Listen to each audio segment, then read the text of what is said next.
Hey, before we start.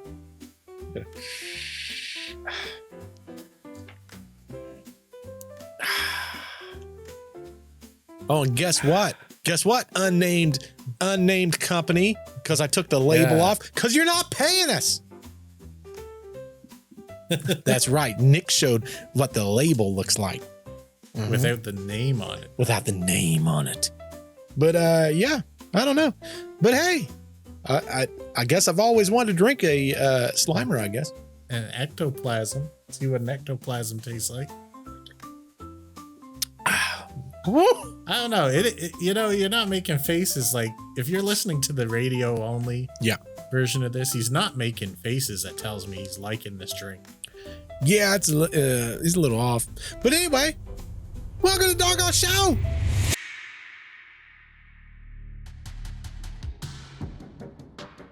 Yeah, slimed. We got slimed. We got slimered, boys. Nick, I'm super proud of you. I did it. I saw over the weekend you picked up some goodies. So I got a whole bunch in here. Ooh. Now I've got little cheap ones on the bottom, but I got big ones on the top. I think I'm gonna randomly select a big one. Ooh, Nick's going straight for the big ones, boys. What we're talking about is we got blind boxes and stuff because it's fun to get little treats for yourself. That's right. So I didn't realize that the big boxes were so much more than the little ones too. Oh, they are? This bag is quite valuable. Oh, boy. All right, so tell me what I got. It looks like monsters on the back. It is monsters. Yes. Ooh. So what can we get? What do you got this week? I got the same. Listen, I still got the same packs. Oh, yeah, that's right. Because I got 7 of these mugs. Well, 6 now. All right. Tell me when and I'll start cracking this. Nick. Yeah. Oh, I'm an idiot. I was like, there's still 7 packs, but there was one that was open. I'm like, how's this thing multiplying? Yep. You go first, Nick. I want to see what you got. I'm super excited. Yeah, I'm excited. I love little treats like this. I brought my friend. They had ones from The Office. Yeah. Which wasn't really themed like our show. Oh. So I didn't get any of those for myself, but I got one for my friend. And she got Florida Stanley from The Office. Ooh. Stanley with his straw hat. There's a new show on TikTok, I think. It's probably somewhere else. I've only seen it on TikTok. And it reminds me of The Office, but it's like this, how do I phrase this? Nerdy guy. Mm-hmm. And all he does is like he's got these glasses on. And he sits there and they're like on one of the I can't say the one episode because I get canceled real quick. But on another one, he's sitting there and he's listening to this song, and the guy is like behind a camera. And he goes, I think the guy's name's like Chip or something. Oh, okay. Wait, was he looking for a person one of the episodes? Yes, that's the show. Yeah, that's the one I can't say. That was funny. Do you like gambling? Always love to gamble, Nick. All right, why don't you look at the back of this box and tell me which one you think I'm gonna get? See, here's the thing, Nick. I'm let me tap into my psychic abilities. I was talking to a guest of mine that I can't reveal yet because I've not revealed on my channel yet. But I know who it is. I'm gonna tap into some of that psychic ability. I'm gonna say, Nick, you are going to get in the middle, the third one. The Wolfman? The Wolfman. I think I'm going to get the Mummy. Ooh. All right, let's see. Nick's going for the Who Mummy. Who has the most psychic ability? Me. You open these things. It's me, Nick. I don't know why you'd even question that. Oh, this is fun. I love opening these things. I don't know why we didn't do this before. I know. Oh, look, it's still blind. It's in another. Now it's got another wrapper. Oh, boy. What's it feel like? Does it feel like something? You want to change your guess now? I think I do. I think it feels like Dracula. Oh. Nope. What's that? The heck is that? That's the mummy. He don't look like a mummy. Why is he green? I don't know. He's all wrapped up. He is wrapped up, though. Oh, I guess we know who the psychic around here is. Oh, snap. Unless you think I cheated. Well, he can live back there now. I don't know if you can see him. I don't understand why he's green, though. If he's a mummy, why would he be green? I can't tell. I'm green colorblind. He looks like a normal mummy to me. He looks green to me. Is there a green mummy? There's two versions of the mummy. I wonder why there's a green one, though. Was there a movie where the mummy was green? I don't know. Oh, the other one that I thought was a mummy was the Invisible Man. So this is the mummy. That is so wild. And the chances of getting the mummy are 1 in 6. Oh, snap. What was the Wolfman? He's a common. 1 in what? Wolfman is 1 in 70. No, sorry, 1 in 6 also. Oh, snap. So we chose good odds. That's good. We like choosing. I don't want to open the rest of them now, but I can't. I feel you on that. That's addictive, man. It is addictive. That's why people get into these collectible card games and stuff, because you can't stop cracking open those things. Correct. Like, it's human nature to want to know what's inside a closed box. That's why we had Pandora's box there. Absolutely. It's like these doggone packs right here, Nick.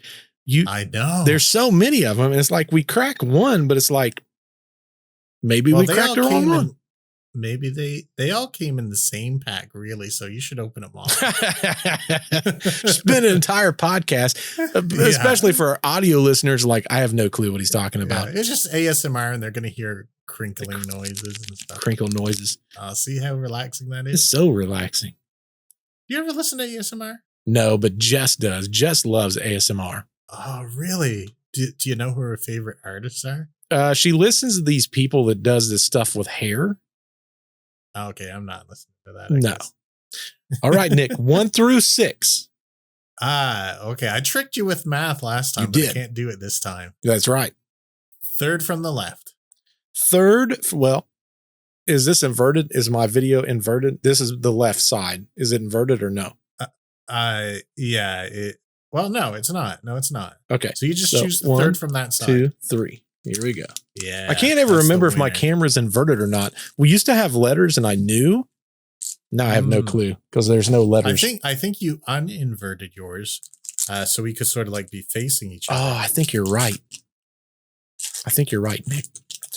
All right. We got everybody. The first card says it's happening. Oh, gosh. There we go. Oh, well, that's when he was getting banished. That's right. Next card. Are these holograms? No, but they're from the actual show. Look like they are. This was called a Max Memory. Okay, I kind of know that. Ooh, this looks fancy. I can't tell who this is. Oops, I did it upside down. That's Ted. Oh, Ted. Poor old Ted. Next. Oh, Hawkins. I can already see that. You think that's rare? I don't know. It looks good, though. Evil has awakened. Usually they put a number on if it's rare. That's what the sound effect that plays every time I wake up in the morning. Yeah? Evil has awakened. We got Susie, if anyone remembers old Susie. Oh, yeah. I love when they did that duet there. It was so good. That was so good. And we've got Chrissy. Oh, okay. So we didn't get any super cool cards this week, unfortunately. We got a Chrissy's cool. Yeah, but we didn't get like no hologram Vecnas like last time or anything like that. No, I think that Hawkins one is pretty sharp though. It is cool. It's just not rare. That's fine. Do you not feel bad right now that you're not opening another one? A little bit. It hurts a little bit not to keep doing it. It hurts because all you want to do is just live your best life and open some cards. I know. I want to be. It gives you that little dopamine hit of being surprised. Oh, for sure. And I'm like, I just want to open a mystery box every 3 seconds for the rest of my life. Absolutely. Like, that would be so fantastic. 100%. I just want to read books listen to music, watch movies, and open blind boxes. That's all I want to do. I mean, what else could you possibly ask for? That would give you everything you need. Eat stuff. Everything you need in life. It's crazy. Eat some stuff. Speaking of which, Nick, living the good life. Right. I've got some stories where people didn't live the good life. They didn't get any blind boxes, I guess. They did not get a blind box for sure. I kind of want to get your impression of this one first. It's a story that I found. I did not know this story. Okay. There can't be too many you come across that you've not seen before, with how long we've been doing this and how many things we research and discard before we do a story. You know, you would think that, but I found here lately, I've ran into a ton of stories that I did not know existed.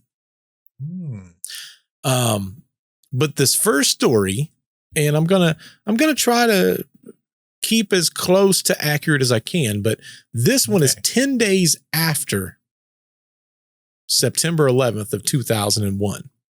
Oh boy, this is going to be a heavy one, ain't it? It's a little heavy. So Lower Manhattan, September 21st, 2001. For anyone that was around back then, and I'm going to assume it's the bulk of our listeners. I don't think we have too many super young listeners, I don't think. Oh, statistics show that most of our listeners will have been around. Perfect. So, as all of you know, for like a while, there was still a ton of dust in the air. There was a ton of debris that was going on. Dangerous dust and debris. Very dangerous. I don't think we understood how dangerous it truly was until all these years later, when people started developing things that, you know, it was detrimental to their health for sure. Right. But rescue crews, they were still working day and night. They was trying to find all these people and trying to get those that was in the towers that was, you know, typically covered in debris. And they were digging through all the twisted steel. The survivors was at that point in time, 10 days later, was kind of very little. There wasn't a lot of survivors that was coming out 10 days later. I mean, think about it. We're talking about 10 days later. There's, you know, that's not 10 days without water unless you had water on you. But what's the odds someone has water on them? And I think that's the quickest way you perish is from... I think it's like 3 days is your tops with water, isn't it? That's what I was going to say. I think it's very minimal, like 3 days. Now, here's a question for you, Nick. And I feel like you're way better than me at this. How much water do you drink a day? A lot. Yeah, that's what I was going to say. You're probably way better than me. It's not for any health reasons or not even that I'm thirsty. I just always got to be drinking something when I'm working. Yeah. I just got to always be drinking something.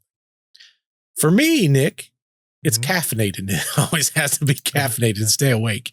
Well, I do like to start off the day with my good old Rockstar. Now, remember, folks, there for a while, he stopped drinking Rockstar for a minute. I know. Biggest mistake I ever made. What caused you to go back? Did you tell this on a podcast? I got really incredibly tired one day, and I was just like, one won't hurt. And I went back to it. Now, here's the interesting thing. Yeah. And I'll keep this brief because I want to get into your story. But the Rockstar that I like, there's only one that I like. And it's the sugar-free and turns out carb-free white Rockstar. Oh, wow. Okay. Now, I've been buying them out of all the gas stations around here, and I'm having to go further and further every day. Oh, man. To get them. And I'm getting later and later to work every day because they're cutting back on them. They're not discontinuing them, but they're redirecting their focus away from this one type. And it's getting harder to find. Do you know why they're cutting them back? They have made no statement about it whatsoever other than they're redirecting their resources, but they're not discontinuing it. So I've even got one of my friends, she's bringing me a bunch to work. She brings me them in a sack for me, and it lasts me about a week. Oh, man. So bless her for doing that, because she comes from out of town about an hour and a half away. Oh, man. She stops and picks them up. There's a plethora there. Right. So By the time next winter rolls around, I'm going to be going on sled dog expeditions to find my rock star. I can see it now. That's funny. That's insane. Luckily, I don't have anything that I'm truly in love with that much. Yeah. That is in low abundance here. There is nothing in low abundance in America, is my understanding.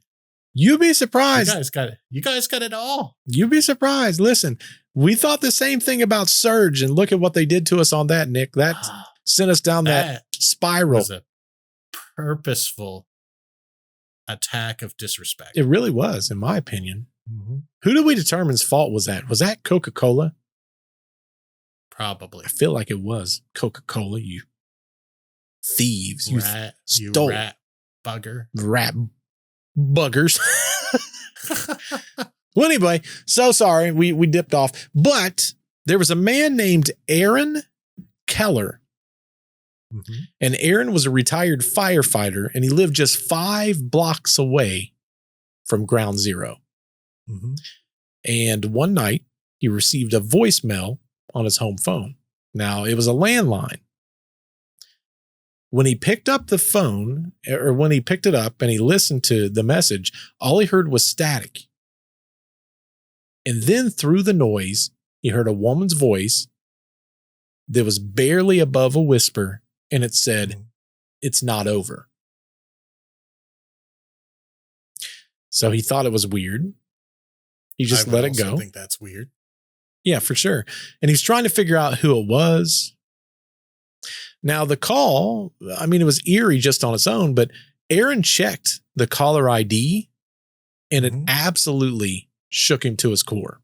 The number belonged to this woman. Her name was Denise Halpern, and the woman was reported missing, last seen alive on floor 89 of the North Tower.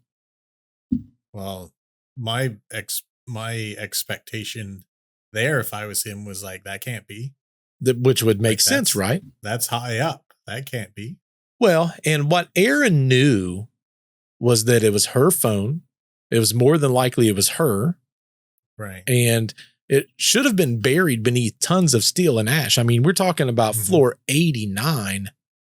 Right. When it came down, I mean, the odds of living through that, I would assume, would be very low.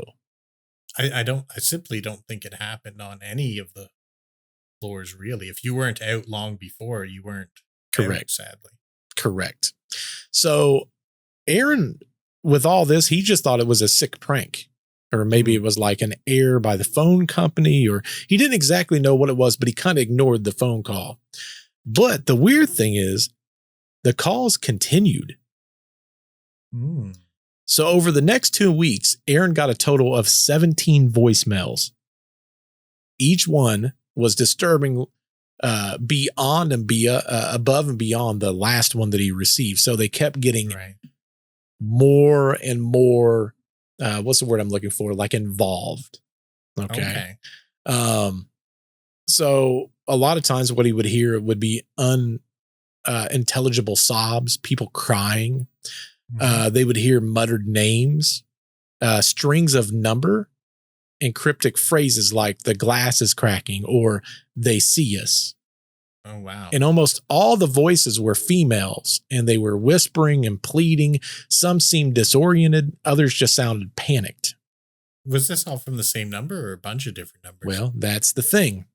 It was kind of flipping back and forth. And with some of it, if it didn't ring into the phone, sometimes the numbers wouldn't even show as a specific number.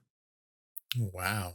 So Aaron reported all of this back to local police and to the telephone company. After he got, a few of them, he's like, this is just odd. Both the phone company and the local police, they both opened investigations and both came up completely empty. There was no traces of calls. Trace a darn thing. Nope. They couldn't find that the calls came from Denise's number. And technically, that phone, it didn't exist anymore. That phone was completely wiped out during that situation. I know there's no way we can know, but I wonder if it was reassigned at that stage or not. I don't know. How long ago was this after? Just 10 days after. Oh, so it wouldn't have been for sure then. Well, that's when the first phone call came through. So the Right. rest of them came subsequently after that. Surprisingly enough, on October 5th, so we're talking about September 11th, almost an entire Right. month later, the final voicemail came in. No static this time, just a cold whispered warning. And what it said was, they found the elevator. Don't let them open it. Ooh. This is exciting. When the line went dead, all of the voicemails after that completely stopped. So, did they find anything at the wreckage site? Well, years later, they found that there was a hidden shaft. Oh. So when they went to reconstruct, ground zero, and they started doing all the excavations, there was all the engineers. Right. They were basically trying to uncover something. They found a sealed elevator shaft that had somehow gone completely undocumented in the original blueprints. Since it wasn't in the original blueprints, it also was not on the rescue map. Right. It was closed tight, untouched since the collapse. What exactly was inside was never publicly revealed, but there was some whispers that people said that they basically claimed that when workers entered the shaft, they were almost completely changed when they came back out. In fact, some of the people, when they went to that shaft, they quit the job and then they never came back. They completely quit. And these are people that's been there for a while. Yeah, they're sort of, they've seen it all probably, or almost all. Correct. So the question always became, what exactly happened with Aaron Keller and what was he truly hearing? And on top of that, what was that last elevator shaft that was never on the personal records? And the questions I've got for the viewers, and I'm going to lead into something. I can't go too deep into what it is, but let's just say on my channel coming up in 2 weeks, technically a week after this one comes out, there's a gentleman that I have on, and we talked about a very interesting phenomena where spirits are now learning to text on telephones. Interesting. Yes. I learned to text, not just call, text. Text. What he's saying is that if you remember a long time ago, when someone would pass away, sometimes people would receive a phone call. Right. And it was always mysterious. And for whatever reason, people always thought it was that person in the background. In this case, the gentleman that I had on my podcast, he's saying that he believes that these spirits are becoming more technologically savvy and that phones that shouldn't be getting text messages from, whomever it may be, they're receiving them. And I'm curious if this is kind of falling in line with that thought process. Well, it makes me think of two of our other stories, in fact. There's the Sudbrink calls. Yes. Where if you think about that, whatever entity that was seemed like it was learning how to use a telephone. Right. Or learning how to speak even, really. Right. And the other one, and even though this was my story, I can't remember the title of it, but the house where they kept getting calls even if their phones were off with the batteries out. Was it the Watcher? That one? I think it was the Watcher, actually. Yep. So since we never got a resolution on that one, or no one's even come close, what if that was spirits learning to use that form of communication? I think it very well could be. Yeah, because they couldn't catch anyone on camera. People were coming into the house without triggering alarms or triggering alarms and not showing up on the cameras. We've seen things before where electronic devices become powered without having batteries in it. Yep. Like we even see that during thunderstorms that used to happen quite a bit. The air gets charged. Yep. And that would all be electromagnetic energy. Correct. And that's kind of where the conversation went with the guest that I had, was that the thing that we don't think about is if there truly are these entities, that's what they kind of fall into, is the realm of electrical magnetic fields. Right. Like different disturbances and stuff. You've heard of St. Elmo's fire before. Oh, yeah. Yeah, that's caused by electromagnetic disturbances. It just looks like fire clinging to sails and stuff like that. Right. It can cause a whole plethora of things. Correct. I don't know. It's an interesting topic. It really makes you kind of lean back and go, what? Yeah. And the thing about telephones, the disembodied voice, that's been a horror movie trope forever. Oh, yeah, for sure. And think about it. You know, I'm always curious what our listeners think about this kind of stuff, because that's one that, if it's true, right? And an entity is, because it kind of kills off one of my theories that they're not on like a time plane to where they can kind of they move. Would already know all this stuff. Yeah, then why would they wait until now to text? Now the question would become, is it because we're more prevalent to allow the texting? The other thing that it makes me question is, are we causing those manifestations? Right. We've touched on that a bit before with the tulpas. Yes. And the guest that I had, he talked about a thing called an egregore.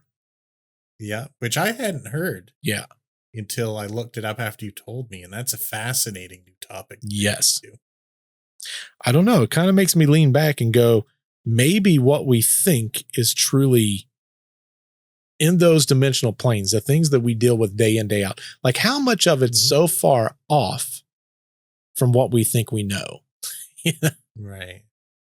Well, I can't help but wonder if that old saying, I think, therefore I am, is part of that. Oh, yeah. If a bunch of us believe something, is it true? Could it become true? Right. Are we shaping our own realities? Correct. If there are 10 people in a room and they hear a noise and all 10 of them decide it was a gunshot, is it a gunshot? Everyone agrees it is. I mean, kind of goes back to if a tree falls in the forest and no one's around. I was thinking that same thing. It doesn't make a sound. Right. I don't know. Or is there a set, like in general, if no one hears a sound, is it even a sound or is it just vibration? Well, and here's the thing. You know, the guest that I had on, it was really interesting to get a different perspective of things. And one of the things that we brought up was the infield poltergeist and how nothing happened for 10 years. And then out of nowhere, things started happening.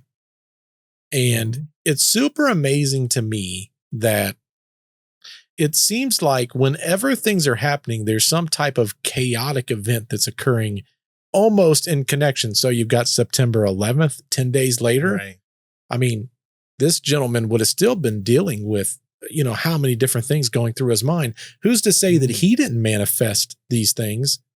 Right. And then his frustration and anxiety and then worrying about who's this person or who's this or who's that, you know, who's trapped. Like maybe that caused these series of phone calls. Right. Well, I mean, even though they use it as an excuse for everything, mass hallucinations are a thing. Oh, yeah. Mass hysteria is a thing. Oh, yeah. Like people can convince each other of almost anything. And then if enough people are talking about it, other people will believe it too. Well, and it's like with the egregore that he and I was talking about, you know, that's his theory for things like Robert the Doll. You know, which is a fascinating story in and of itself, because you got this doll that was given as a gift, similar to Annabelle. Like it's really kind of very close to like the Annabelle doll was given as a gift. Oh, let me stop you before you go on there. Yep. Because I've heard this a lot and you corrected me on this. Yes. I've been seeing everywhere that Annabelle went missing during the tour. And the answer to that is no. This is a very It is definitive not. no. It's Yeah. funny because actually, this is how me and that guy started talking. Was I had saw that come out and he had put out a release because when it comes to the world of paranormal, he's up there, is what I'll say. He's in the know. He's definitely in the know. He's a big name. Listen, I am very blessed to have gotten that interview. And since then, we've gotten pretty close and talking and stuff. But I ended up hitting him up slightly after that. And I'm like, hey, here's who I am. And he's very gracious enough to stop by and do an interview for me. But he did bring up the fact that with Annabelle, so for anyone that doesn't know, Annabelle was always locked behind this glass protective case. And Ed and Lorraine was very big on making sure that for them, their thought process was that it was a demon. And the gentleman that I had, he doesn't believe that it's a demon. He believes it's an egregore. And his logic behind that is when that was given as a gift from the mother to the daughter, at first they kind of made that doll a part of their life. Like, right. But in a playful way, they would set it up at the table. And it wasn't until the first time that it put its hands up on the table that they was like, oh, wow, that's crazy. But then they started having this playful style with Annabelle. And it wasn't until they started finding the parchment paper with the writing on it that it started freaking them out a little bit. And then the boyfriend to the one grabbed the doll and threw it one day. And then from then on, everything kind of went south. Now, it's kind of interesting because, and I know these are movies, but both of them are sort of based off of things. Yes. In The Exorcist and Poltergeist, they started out very playful. Like in the Poltergeist, the mom was sitting the kid on the floor with a hockey or football helmet on and letting him slide across the floor. Right. In Exorcist, it was Mr. Howdy, who was a fun person to hang out with. It always seems to start real nice. Oh, yeah, for sure. But that's the thing. It goes back to, and I think it's our own human psyche. It's once we become scared or we're like, oh, this isn't normal, this is something different, then that's typically when the tone will change on whatever it is. And in that case, Annabelle changed when he threw that doll across the room. It completely changed, and something else that we talked about, he and I, was there were so many topics we covered in a very short time frame. But one of the things that we talked about was he's also been around when there has been possession cases. Oh, okay. These are my particular area of interest. I'm really fascinated by these. Well, he was at a very world famous exorcism. Like, oh, wow. I can't say the name because there was very few people that was at that exorcism. Right. And he was like one of maybe like 6. Let's put it this way. Would figure that out real quick. Let's put it this way. Here's how much I'll give you. It's a video documented exorcism. And if you look at the video, you'll hear him in the background of that exorcism. Interesting. Yes. Everyone get your detective hats on. You can figure this out. I believe in you. But he was talking about the very interesting thing was in the exorcism on video, you see this individual's face have like these claw marks that was on it. And he said the weird thing was when you looked at the guy, you could see him, but there wasn't really any of this that was truly going on. Okay. And he talks about how there is in his thought process a manipulation of what we think we see. And then it goes back to, okay, well, when we talk about the knocks on the walls and all this stuff, like how much of that is being manipulated by us in our own brain? Right. Like we are fooling ourselves with things we expect to see in this scenario. Well, and we talk about the Matrix effect too, right? We live in a simulation. You put a code out, all the NPCs inside the game will react to something that doesn't really exist. It's just a bunch of, ones and zeros in essence. So Well, we've talked about before how 3 knocks on a door used to be something very sinister. yes, And it would happen quite often during hauntings. yes, But you don't get that much more in modern stories you don't. because it's fallen out of the modern mind. Correct. I don't know. There's a lot of interesting things, and we covered a lot of topics in a very short time frame. I think the interview is like an hour and 15 minutes, an hour and 20 minutes, something like that. I just finished editing it 2 days ago. I still need to add music and B-roll and all that stuff, but that interview is pretty much done. And yeah, and you're gonna let me hear it before these other scrubs who get to hear it, right? I want Yes. VIP status. Yep. I'll go ahead and put on the old hidden drive so you can hear it, Nick. Yeah. All these other folks are gonna have to release wait it before you do. Wouldn't it be horrific? Man. That would be the ultimate betrayal. I would never do that. It's super interesting though, because it was very eye-opening when you have someone who's an expert in a field and you talk to them and you're throwing ideas and concepts off of them and they're truly talking, right? It'd be like, I don't know a great example of what to use. It'd be like if you had someone, let's say you thought the earth was flat, right? Right. And none of our listeners would think that, but let's say that someone did. And then you talk to someone who was like an astronaut. Right. And they got that level of expertise and you're like, wow, that's crazy. Like I guess I can see where they're coming from. Like that was him for me. Like we're talking to someone who has been around people with exorcisms, some of the biggest hauntings known to man. Right. I mean, this individual, he has been a part, an expert in their field, right? Expert in the field. Yes. Have you ever watched, and this is just an example of what you're probably saying, those atheists versus religious folk debates? Yeah. And when you get one on both sides that are very like the top guys in their fields, yes, you can barely understand either of them. Oh, for sure. They're going into such minutia that you can't, like, you've just not thought of it that way. Right. And I think this is what this guy is probably like top of his field. Top of the field. Like the interesting thing about this guy is when we talk about, like, let's use, for example, if I was to talk to somebody in the States, my assumption is they know an awful lot about our country and what it is that we're dealing with as far as hauntings and stuff like this. This guy's been on 6 continents doing the same thing. And he knows them all. And he knows all the different religions.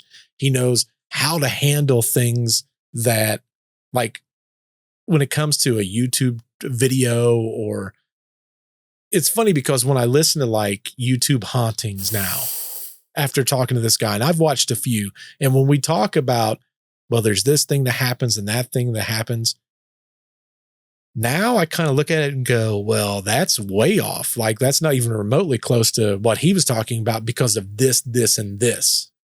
I don't know, just super fascinating, but that's a huge interview. That's going to be a big name that is going to be, if there's ever an interview that I would say everyone should watch, that's it. Right. Like that's the one. But I got a question. I don't know if you guys would have covered this or if you even thought about it, but let me start like this way. The more you research this stuff, think back to like before you'd done all this. When you probably had an interest in the paranormal and ghosts, demons, and that kind of stuff. When you first started, did any of it scare you? That's a very complex question because he and I talked about this a little bit too. When I was a kid, and I don't know why this ever for me became a thing. But when I felt like I was in danger, or not necessarily in danger is the wrong word. When I felt like there was something there that shouldn't be there. Right. I always imagined when I was a kid, especially when I was in bed, because I think all kids are scared of the dark and what's underneath the bed and blah, blah, blah.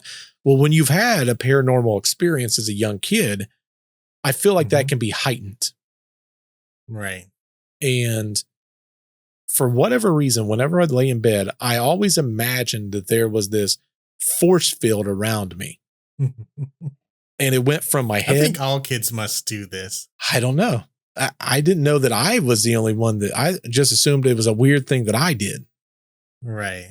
But I always imagined there was a force field, and then that force field kind of turned into like an astronaut suit for me. And I'm like, nothing can penetrate this astronaut suit. Yeah. And then I felt completely safe. I was no longer worried anymore.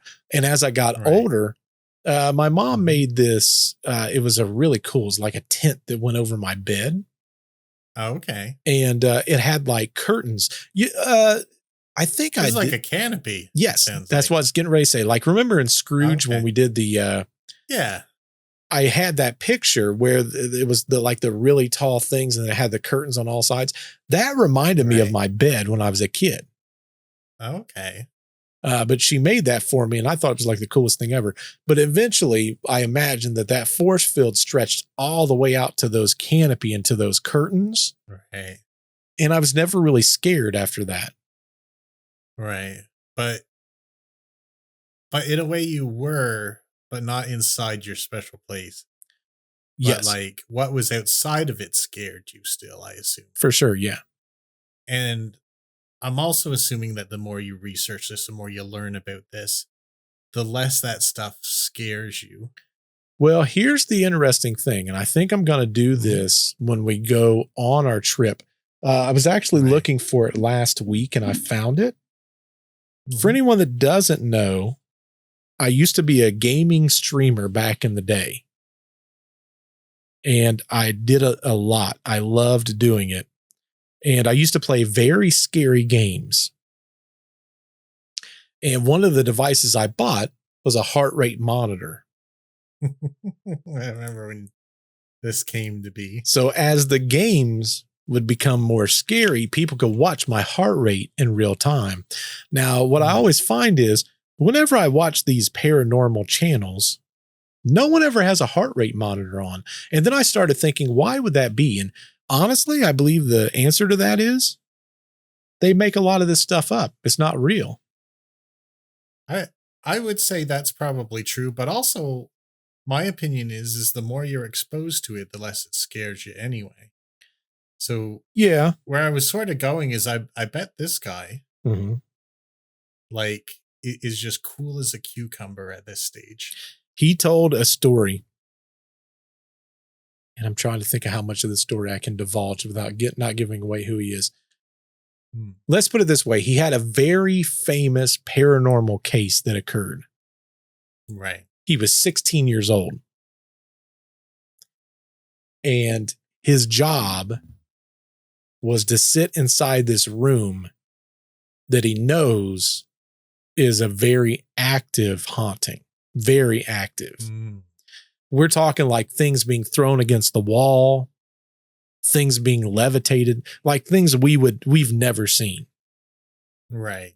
And he said that he had to stay in there when someone else was instigating the haunting to elevate it so they could figure out what was haunting the house.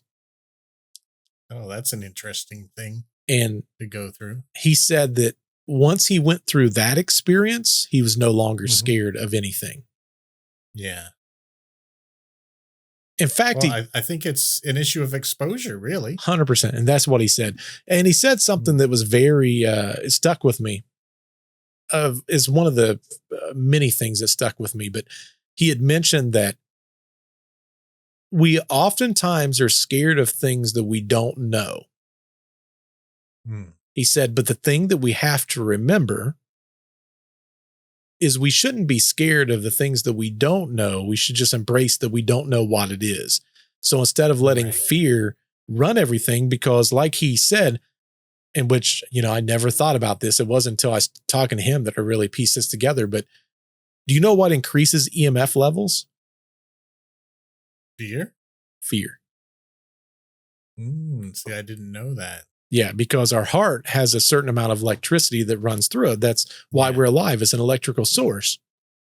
When you have fear, that electromagnetic field is then increased or the electricity that runs through our body, which in essence can create that electrical magnetic field. It increases with fear, and much more so than any other emotion that we have. So excitement or joy or anticipation, none of those things causes an increase in electricity, but fear absolutely does. Well, there was a saying by H.P. Lovecraft, one of my favorite authors. Not a great person, but great author. Yeah. And he said, one of the oldest and strongest emotions of mankind is fear. And one of the oldest, strongest kinds of fear is fear of the unknown. Absolutely. So true. So that's got power to it, really. You know, I talked about our trips that's coming up in September. And for anyone that doesn't know, Nick and I, we're going to be heading to Salamanca, New York in September. We're going to be doing, well, together, it'll be our first ever combined investigation. It's going to be just Nick and I. And it's pretty cool. The two locations we're going to is the Haunted Hinsdale House. And then we're also going to be going to the Wildwood Sanitarium. That's where the nasty stuff happens. So super excited about that. But one of the things that I brought up to him was protection. And one of the big things that he brought up, and I never thought about it, because he said, for us going to that location, he said, there's two things that, and he gets so annoyed with paranormal people. Right. And he said, it's because typically it's provoking, pushing. And he said, one of two things can really happen. A, you tick them off and they don't do anything. Right. Option two is you tick them off and then they do everything. It's funny that he says that, because I fully believe that. Oh yeah. Now this is our first paranormal quote unquote hunt together, but we've done tons for years and years separately. And there was this one place that we always went here that you could almost guarantee to see or hear something every time you went. Well, as we went a few times, people would tell people about it, and other groups started going up there. And one person went up there as a big shot. Like they were, provoking, yelling at it and stuff. And that was basically the downfall of their life. While they were there, for no reason, from no wound they could find, blood started running down their arms. Oh, wow. Like they thought something had happened to him, but they couldn't find any wounds on him. And after that, they left. But rapidly after that, their life went downhill. They actually developed pretty severe schizophrenia after that. Really?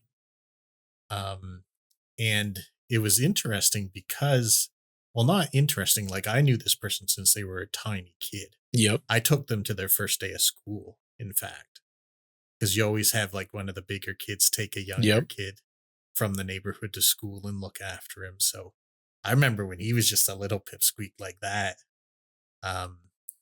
But after that, I wouldn't say it was no more than a month or two after that experience that basically started to withdraw from society. He was spending all his time at a camp in the woods.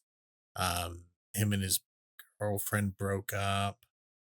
Up in the isolation of that camp in the woods, this thing kept telling him, your girlfriend's with your friend.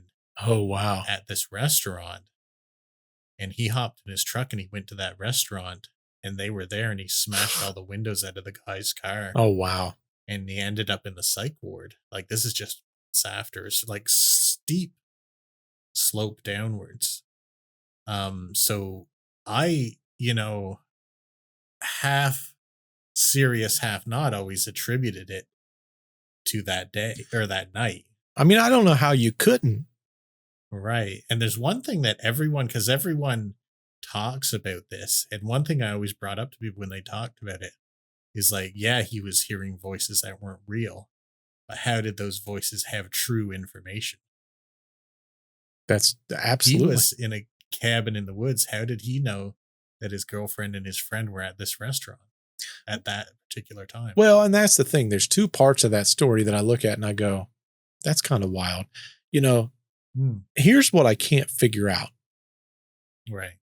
If I told you out loud to say, my name is Nick, like say it out loud. Right.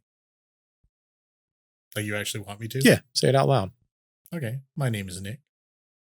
Now, without saying a word, say it in your head. Did you do it? Okay. Yep. To you, was it the same thing? Very, very similar. Why? But I can. Why? Why? How is it you're able to hear your voice in your head saying those words? I think when you speak yourself, you're not really hearing yourself.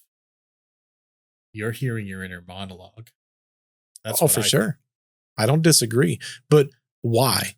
If we have the capability of being able to speak out loud, but yet in our mind, no differently than like, I can't even tell you how many conversations I have in my head before I have it with somebody else. And a lot of times I'm fine tuning what I'm going to say. So I'm not being too abrasive or not understanding enough. Do you know there are people who are not capable of this kind of thing? They say that. I've never met someone who could not. I've not either. But they say that. They're the same people who can't visualize things. Yeah. I've never met one. I don't know how it could function. And I've asked around. Yeah. I've never found somebody yet that's like, no, I don't hear that. And I'm like, whatever, man. Sometimes I feel like some of this is malarkey. It was no differently than when people told me if you're dyslexic, you have the capability of taking any 3D item and spinning around your head, which I am capable of doing that. But then I talk to people that doesn't have dyslexia and they can't do it. And I'm like, no, but for real, right? Like you can. It's hard to imagine. It's hard for now on the, I was just gonna say, but I've met tons of people who got nothing at all going on up here. So, dang, who knows? It takes all kinds, man. Well, that's the thing, and we don't know. I guess my point in having that entire conversation is, if we can do it, who's to say that something else from an outside source can't, in the same regards, put those voices into our mind? Yeah, or at minimum tap into that, or tap into it. Yeah. For sure. No, I think it could happen both ways. And we talk about aliens all the time, and we talk about how they're able to communicate telepathically. Right. Like they don't use words at all. Right. And if that's, I mean, this is the only barrier, this thin the skin and skull, like. Correct. There's no reason we can't find a way to extend our thoughts, maybe just a millimeter, maybe a centimeter, maybe a mile. Right. I don't know. Sometimes it makes me wonder what we're truly capable of if we just had the knowledge. Right. Did you ever see that old movie with John Travolta called Phenomenon? Oh, yeah. Wasn't that a fantastic movie? Fantastic movie. But that makes me wonder, thinking back on it, like, what are we capable of? We just don't know. Haven't we unlocked? That's the thing. And if you think about it, all the different things that we talk about, there's so many movies from like our childhood that covered it, like Frequency. Right. We've talked about that whole time slip how many times? And sometimes I feel like they put things inside movies and stuff that they fit, but we might not necessarily understand them until later. Yeah. I don't know. Donnie Darko is a darn good example of that. Correct. Like that's a hard to understand movie that somehow also become popular. Right. I don't know. There's a lot to it. There's a whole lot of different things where you kind of lean back and you go, why is this a thing? I was thinking back, I've actually got another story, but I was thinking back when I found this story. You and I had talked about a story a while back ago. And if you remember correctly, I think we did the video of it too. There was an airplane that was going through the sky. Right. And they looked out the window and they saw this metallic, it was like a ball. I That's not the thing you had a video of, was it? Yes, I had a video of it. Okay, yeah, I remember that clearly. And if they went right past it and they called the tower and they're like, hey, we just passed this. They thought maybe it was like a Mylar balloon is what they thought. Right. And they never figured out what it was. Well, come to find out, March 2nd of this year, there was an event that came up that I didn't hear anything about. Oh, really? What's that? In Colombia, there's this place. It's Buga. I think it's Buga, B-U-G-A, Buga, Colombia. Mm-hmm.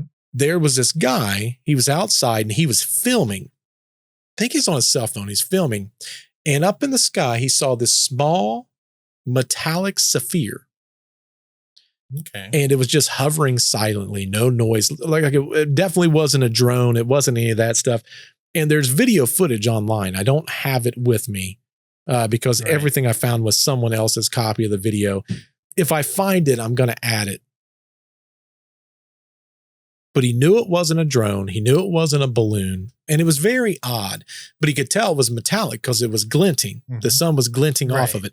And the first thing it reminded me of is that video that I had of that airplane flying by this, you know, and I don't think that video, I think it was an animated video. So it wasn't a real video, but it was replaying what was supposedly what they saw and they called into the tower. Well, anyway, what makes this story so interesting is when he put that video online, there was another woman that was on a completely different section. They didn't know each other. Right. She was outside. She was looking up in the sky and she saw the same exact sapphire. Oh, okay. She pulled out her cell phone and she started recording it also. She uploads hers online. Mm-hmm. And out of nowhere, while they're both watching this sapphire, it started moving kind of erratically. Mm-hmm. And all of a sudden it was like it malfunctioned and then it fell down to the ground. Oh, interesting. Yep. So once they saw it fall to the ground, then they was talking to all these people and they're like, hey, we saw this. This is the video. We think it fell over here. And what they found was they believed that it fell near this sugarcane field. And it was just right on the outskirts of town. So everyone started searching for this thing. Mm-hmm. When they were looking around, they finally found it. Oh, they did find it. Now, what made it so interesting was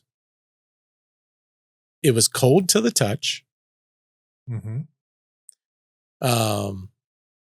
It was very small. They say it's about the size of a grapefruit. Oh, okay. That's not what I was imagining in my head. Nope. It was partially buried. So it had fallen all the way from the ground, hit the ground hard, and then kind of partially buried itself. What makes it interesting is it was so smooth. We're talking like unnervingly smooth. There was no seams, no screws, no signs of how it was made or what it was even made for. Right. What they know is it shouldn't have been able to fly. So it's just a sphere. Just a sphere, but it had patterns on the outside of it. Right. But it looked like it was like, let me see if I can find a picture of this thing. I should have came better prepared with this picture. Have you not heard of this story at all? No, not at all. Oh man, this is going to be a treat. This is going to blow your mind. I don't know why more people's not talking about this. There's so many alien and UFO stories out there. You could go a whole lifetime and not hear the same one twice, I think. Here's the thing. This one, though, this one I believe is legit. Yeah? Because they're doing studies on it right now and no one's talking about it. Oh, they actually have it still. They I thought have it was going to all of a sudden fly off or something like every other story. It's locked in a safety security box. Really? And different scientists are coming in and trying to figure out what it is. Huh. That's what. Yeah, I'm interested to see a picture of it then. Here is, I just downloaded one. The interesting thing is the fact that they got their hands on it and they're starting to do this research. I got so much stuff downloading. It's going to take a second for it to pop in the server. But I think it just popped. Once you pop, you can't stop. Here we go. Please work in our disk. Yep, perfect. So this is what it looks like. And as you can see, that on the right, that's the picture of it when it was in the sky. Is this actually it? Yes. Wow. Now, as you can see, that pattern is very unusual. We're talking like extremely unusual. There's a pattern on it that doesn't make sense. Does it have a seam on it, or is that just the reflection on the bottom there? Reflection, it's seamless. Oh, okay. Now, they handed the object off to a guy. His name's Daniel Velez. He's an investigator that has ties to the Colombian Electromagnetic Surveying Company. So under his direction, the Saphir went under these preliminary scans. So what they did is they've done x-rays of it to try to figure out like what's going on with it. And what they found was that it completely defies any kind of explanation that we can give currently. Can they tell if it's hollow or if it's solid inside? Or? Here's the thing. They know that there's something in there, but they can't figure out what it is. Oh, they got to crack that puppy open. They're kind of scared too, because once you crack it open, there's no way to put it back together. That's fine. X-ray. Nick's like, I'm fine with it. Hey, I need to know. This is the ultimate blind box. It really, you're not wrong. This is the forbidden blind box. It really is. We need to know what's in this. Let me see if I can find the x-rays. I bet it's the Dracula.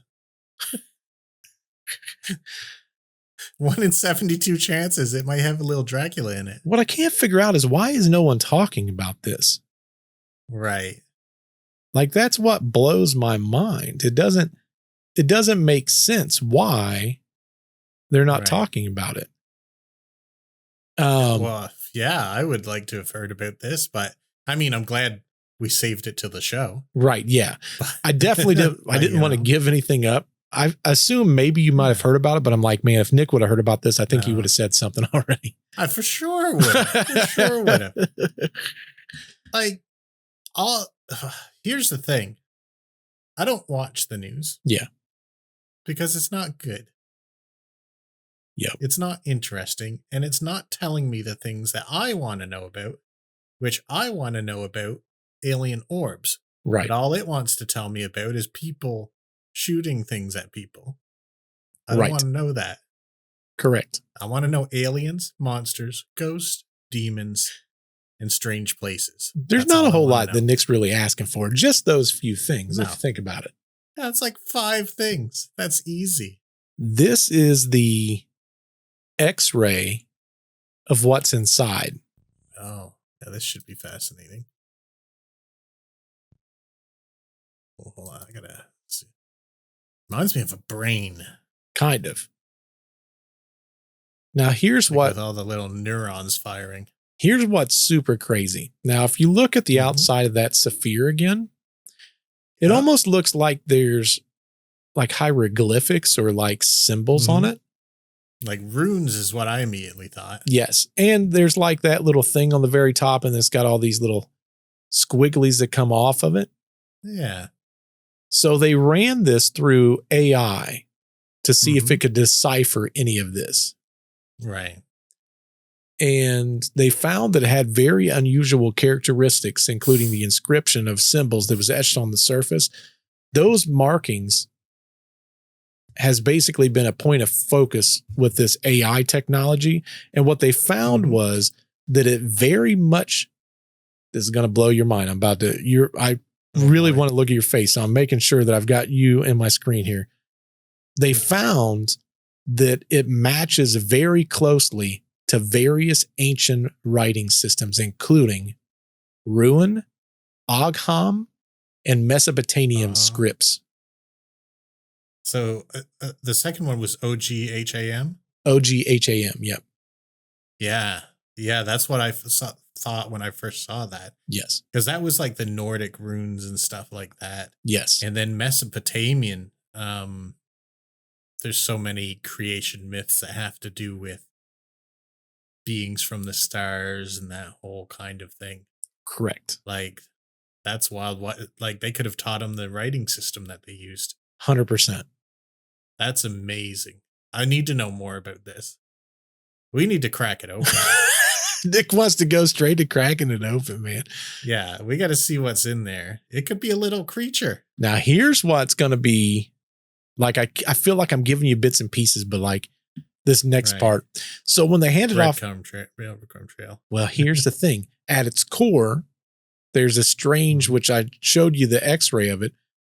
But on the Yeah. top, you see, it's almost like there's like a microchip or possibly like something like that. And what they're saying is they believe that it Yeah. might have something to do with something we're starting to get into now, Mhm. which is quantum computing elements. Oh, interesting. And if you look at that thing on top, it kind of does look Yeah. like that. I mean, the whole design up there looks like it could be Well, look at related to the quantum realm well, kind of thing. look at the chip, and then what's on the Yeah. outside of the chip? Tiny copper pads with optical fiber-like filaments. You know what's interesting is I think we've gone through two epochs right now. Mm-hmm. Because when we first tested our nuclear devices, it drew the attention of aliens and UFOs and that kind of thing. Yes, And that's when we first started to see them in bulk. right. Now, when we're on the precipice of quantum computing, basically something that almost inevitably is going to lead to the biggest change in our entire history. Yep. Now we start getting these little blind boxes Mm-hmm. that have computer related things in it. Yes. Like all of a sudden they start showing up. I think we're being cultivated. This might be the Matrix, and these are the machines like pruning us and directing us and Well, here's all what that makes kind it. of stuff. Here's what makes it so interesting. Mm-hmm. We did analysis of the metal that's on it. Right. I didn't even think about this part. So the metal, like 97% of it is aluminum. Oh, okay. Now, what do you know about That's not aluminum? where I was expecting you to go with that. Yeah. Well, aluminum, I mean, it's a soft metal. That's why we use Right. it, right? Yeah. This is not. Oh, it's hard aluminum somehow. So we have two different various versions of aluminum, Mm-hmm. and they're both factored on a scale. Right. Standard aluminum is like, I think it's like 75 or 76. It's something like that. Yeah. We have this hardened aluminum, and that hardened aluminum is on a scale of like 110. So it's like Right. significantly more dense. This is one, there any rarity to this, or is this super common? I mean, we technically created this aluminum to be harder to get to that Right. 110 scale. Yeah. The aluminum on this Saphir, Mm-hmm. 330. Really? Yeah. Wow. 300. Are we capable? Well, that's of the making thing. People saying that it's a hoax, that it's fake. Right. But all this stuff is coming out, and they're releasing it from this security box. The other interesting thing is when they picked it up originally, it weighed about 4 pounds. Oh, okay. So relatively light. And aluminum's light. But it's changed is where I think you're going with this. Every time they weigh it, it never weighs the same amount. Really? Does it fluctuate up and down or just? Yes. Oh, interesting. Sometimes by a lot, 6.5, 7 pounds. Oh, that's significant difference. Significant difference.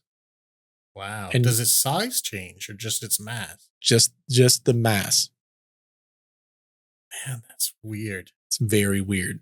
And what they're saying is when we talk about these UFO aircrafts, even with Bob Right. Lazar, which we did an episode on Bob Lazar, Yeah. he said when you got inside these little itty bitty machines, they were Right. vastly bigger. That's hard to imagine. That would mess with your mind. And what they're saying is they don't know if that's the case or Right. if it's anti-gravity thing. So when they put on a scale, if the anti-gravity's Mhm. not working, it's heavier. If it is working, maybe Right. it's lighter. They don't know. They can't Hmm. figure it out. But the 330 scale doesn't make any sense scientifically. No. Yeah, that's really interesting. Yes. You know, there's really only one answer to this. What's that? Crack it open. Nick really wants this thing cracked open. I need to know what's in this blind box. Well, I can't wait much longer. Somebody that was talking about this thing, if you look at that X-ray, Yeah. it has a very similar pattern to something that's on our Earth currently. Need to take another look at it. I didn't see it until she said it, and I go, oh, wait, no, she's not wrong. Jellyfish? No. It's the same exact pattern Uh-huh. as Stonehenge. If you lay it down on Stonehenge, the way it expands out Oh. is- Okay, I kind of see that. is like a Stonehenge, yeah. Interesting. Yeah. I don't understand why this isn't huge news. Like this, for me, from a UFO standpoint, is like the best Yeah. example of what the heck is this that I've ever seen. Right. And usually the case is always is, well, it disappeared or somehow it got away or someone stole That's it. what I thought you were going towards. And it's not. It's totally in a lockbox. They release it so Oh. scientists can look at it. Now, my guess is Interesting. eventually it's going to disappear. Well, we got to get down there in our best lab coats and say we need to investigate this this sphere, and then they'll let us take it into a little room, and the little room's probably got a desk on it, Probably. and I can smash that thing over the corner of the desk so hard. We'll crack it open like a little egg, and you know what? If there's an alien inside of it, you know what we do next? What? Fight it. With bows and arrows? Oh, no, just our fists. It's got to be tiny, right? I mean, I would only assume. This whole entire This thing. is my continued crusade of violence against aliens continues. Well, listen, aliens, if you come down, Nick is your problem. I'm fine with you. Okay. This I call the alien smasher. For anyone that doesn't know this listening, Nick's over here shaking his fist. Yeah. This is the alien smasher and the alien crasher. What? It's kind of weird though. Oh, I didn't even mention this. The temperature Mhm. of it Yeah. also fluctuates. Also fluctuates. Does it have any correspondence with the not correspondence, any correlation with the change of mass? You know, they never said that, so I don't know. Yeah. I'd be really curious about that. I'm sure they've tested it. Well, what they said was Mm-hmm. that they believe that when the temperature is changing, it's Yeah. changing dependent on who's interacting with it. Really? Yeah. Huh. That's interesting. I wonder, like, is it different for every single person, or is it, some people get the same reaction? It's such a limited thing. You got to remember, this thing was just found in March. All right. That's true. Are there some people that it doesn't react to at all? They didn't say. I have so many questions. I mean, that's when we cover something that's truly fascinating. Yep. I always end up with so many questions that I just know are not going to be answered, because this is either going to, well, not either. This is definitely going to disappear and be swept under the rug at the same time. Oh, for sure. Here's what they know so Yeah. far. These are all the things that they know for sure. Right. Because really, I've not heard any other podcast that I ever listened to cover this Mhm. subject. I ran into this story by complete mistake. I was Were looking you searching for something else? or- completely different, ran into this, and I'm like, man, that's some BS. And then I started looking into it, and then I started getting more information and more Like, information this is and the more. real gold right here. And I'm like, this is crazy. So all the podcasts that I listen to typically, no one has Mhm. talked about this at all. This is literally this is crazy. the first time I've seen it, but here's what they know so far, and this is technically they're theorizing some of this, but the symbols, they are composite language, some of which we still don't we don't know what it means, but we know that it fits in line. Sumerian is another one. I'm sorry. Oh, Sumerian's a big one. Yeah. And Proto-Canaanite. Oh, interesting. Yeah. Inside the Sephir appears to be 16 copper memory pins or gates. Now, these may represent data keys, logical states, or frequencies tied to some sort of consciousness encoded message or a signal decoding architecture. So what they say is it's like a sealed record waiting to be activated or understood. And it reminds me of that movie. Remember that movie where the aliens came down, they was trying to communicate. I forget what it was called. I think we talked about this before, The Arrival. The Arrival, yes. Yeah, where they were using this strange language. Literally what this reminds me of. I think they're taking a big leap on guessing that, really, though. What do you mean? Because I feel like they've not got enough information to make that guess. No, but they're saying the fact that there's those 16 copper memory pins. Right. That's one thing that they're theorizing that it could be, but we're not smart enough to figure it out, basically. Right. And the example they used is like we sent out a golden record on Voyager. Right. And, to an alien that's picking that up for the first time, like they're probably looking at that going, what the heck? Well, the unfortunate thing for that is the signal that most extraterrestrial life is going to get long before that. Oh, yeah. Is unfortunately that crazy guy who started World War II. Right. So, unfortunate. Sorry, you can't make a second first impression. No. Unfortunately, we're lost on that one. Yeah. But here's what they say is what's making it weirder. The temperature and weight fluctuations suggest that it's responsive or possibly reactive to observation. The symmetrical holes along its equator might also be resonance ports for sounds, pressure, energy, or magnetic flow. And it says the internal structure isn't random. It's balanced, geometrically equal, and possibly even encoded. The design may actually reference Earth's sacred geometries, including stone circles, magnetic alignments, and symbolic inscriptions. So I was thinking like Lee lines and stuff where they've got the pins. Yes. Almost like pressure points around the Earth. Yes.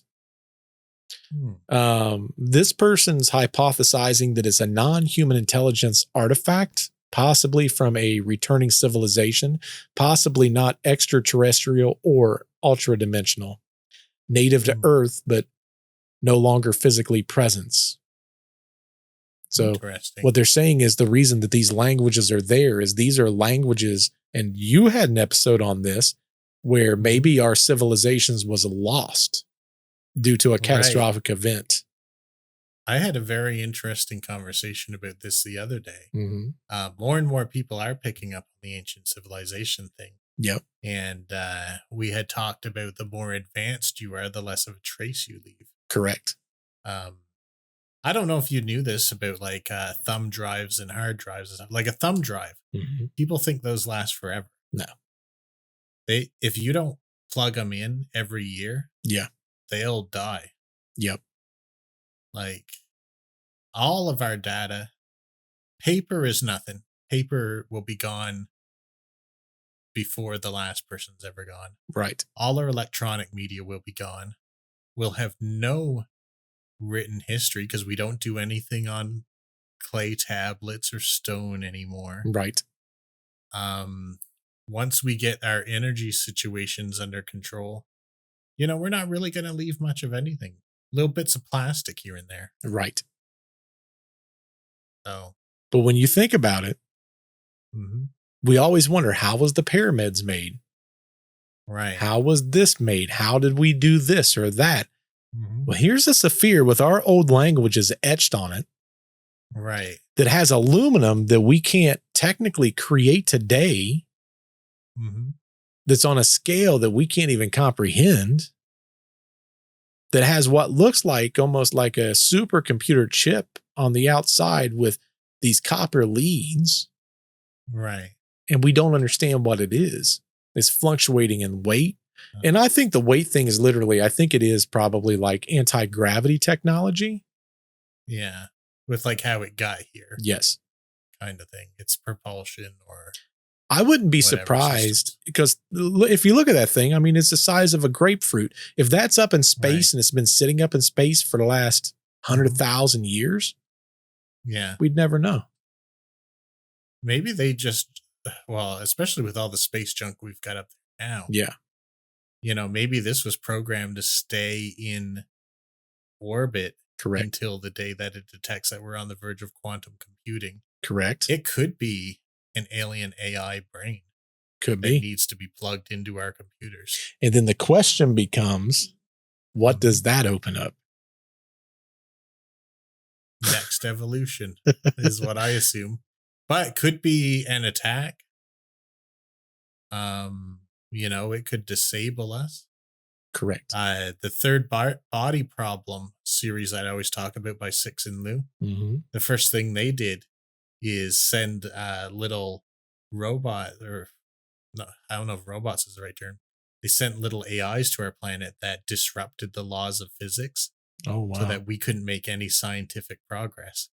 Because if you, for example, went on a pool table Mm-hmm. and shot a ball the exact same way 100 times, you'd get 100 different results. So we couldn't progress science because we couldn't get repeatable experiments. Isn't that crazy? That's a crazy So concept. this thing could do the same thing with our computers, making Correct. our computers completely indecipherable to us. Correct. Yeah. Could go so many different ways. That's half the fun. But listen, this is a huge Yeah. discovery for me. This is huge for the Earth, and we're not talking about it. No. That's insane. No. And the only way I found it was by mistake. I was looking for something Yeah. completely different. It's crazy. Truth of the This matter should be was, front and center news. truth of the matter was, in my interview, I was talking about orbs, Yeah. and I've talked about it being a self-contained ball of light. Right. After I got done with the interview, I started looking up, like, you know, what could possibly be this, because there's ball lightning and stuff like that. And I Right. put in spherical, Mhm. dense, self-contained, acknowledging orb, Right. and that Saphir came up. And I'm like, well, that's not what I'm looking for. And I'm like, oh, this just happened in March. That's lucky as heck, though. Complete luck. Complete luck. Yeah, that's fantastic. I don't know. We got to crack that baby up, and I'm telling you.